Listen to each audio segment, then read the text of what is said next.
So in a minute here, I'm going to talk about a framework. I'm going to introduce you to a very simple framework that you can use to make all kinds of decisions, change decisions that are going to be necessary for bringing this vision of co-selling to life every single day, day after day.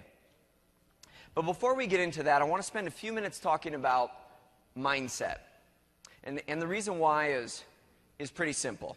I can give you a new Ferrari, but if you don't have the mindset of a racer, it's going to be completely wasted, isn't it? It's just going to collect dust. So before we talk about the vehicle and the framework, I want to spend a few minutes talking about the driver of that vehicle, which is each and every one of you. A few years ago, a group of the world's leading industrial psychologists, led by a guy named Tim Judge at the University of Notre Dame, or Notre Dame for our French delegates. A guy named Tim Judge and his colleagues, they wanted to take a look at what are all the contributing factors to later in life financial success. And so what they did is they followed over 12,000 people from their teenage years to their middle age years. And they looked at all kinds of things that might in some way contribute to success. And so they took a look at what kind of grades did these people get when they were in school? How did they do on their college entrance exams? What kind of household did they grow up in? Was it a more blue collar, more white collar, highly educated, uneducated? And then they also took a look at whether or not each of these people had a decisive mindset or an indecisive mindset. And so in 2009, they finished up their study and they collected all the data and they took a look at it. And what they found is fascinating. By the time they reached middle age, the sons and daughters of roofers and plumbers who didn't get very good grades didn't really do so hot on their college entrance exams either, but had a decisive mindset.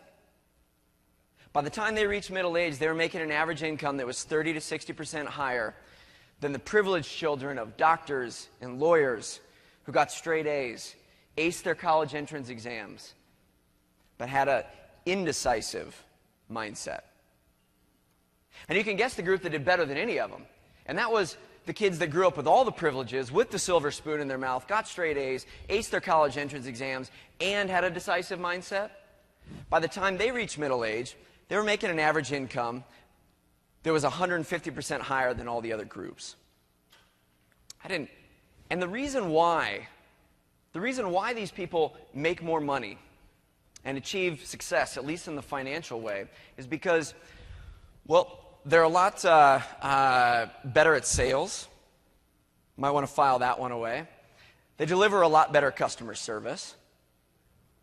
They experience less stress and burnout on the job.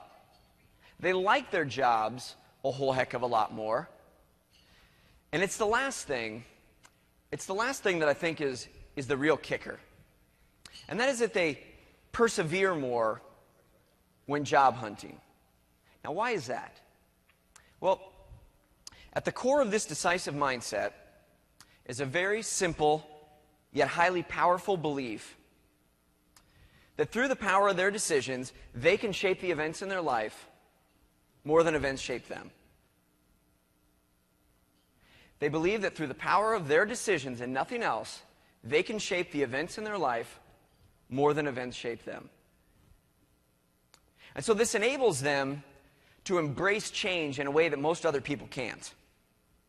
And because what it means is, no matter the circumstances, no matter the environment in which they find themselves, no matter what their world used to be like, they believe that they have the ability to continue making the decisions that will shape the future that they want to see.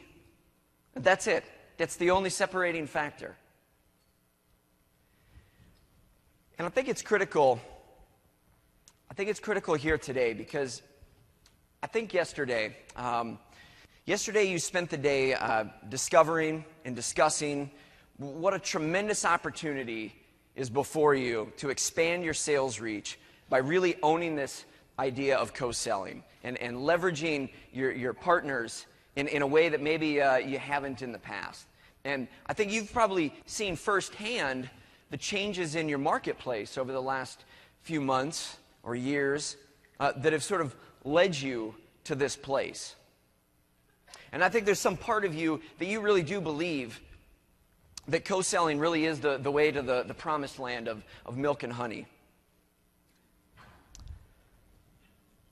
All that being said, I wouldn't fault you if there was still somewhere inside that maybe a place that you don't necessarily verbalize, but deep in your mind, a place where you think, I get all that, I understand the facts, I understand the business case, but see, the thing is, I'm not entirely sure that I can always trust my partners.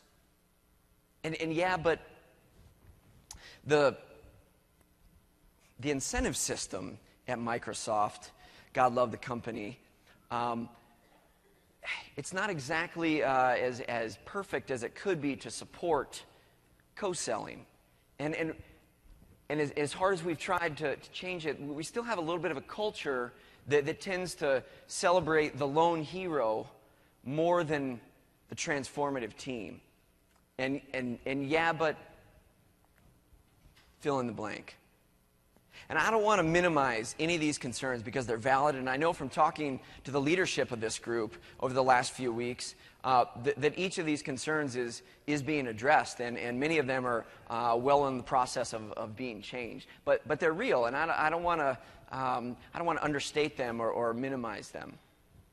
But what I do want to say is that group of people that I just told you about, the deciders, what makes them special is, unlike everybody else in the population, the reason why they end up being so successful is not because everything goes their way all the time. It's because when times are hard, they're able to get off their yeah buts and shape the future that they want to see. While the rest of the world is sitting on their yeah buts and waiting for events to turn out in their favor, they're getting off them and making the future that they want.